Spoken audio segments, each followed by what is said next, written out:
بسم الله الرحمن الرحيم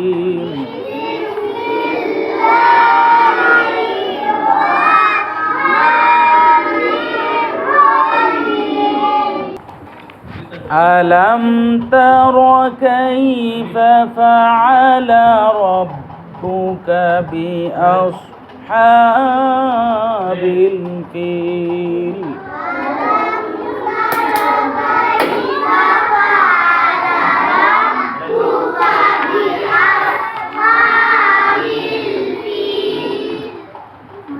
ألم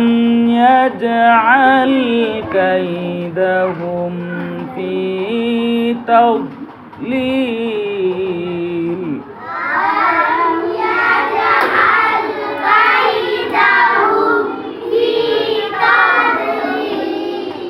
في تضليل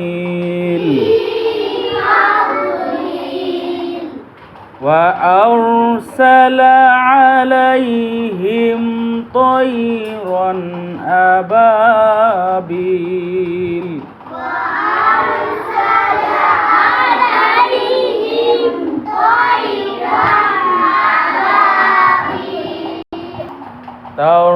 ترميهم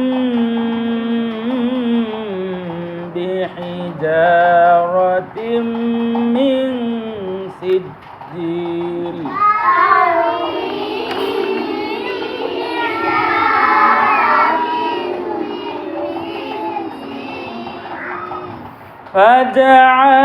فجعلهم كعصف مأكول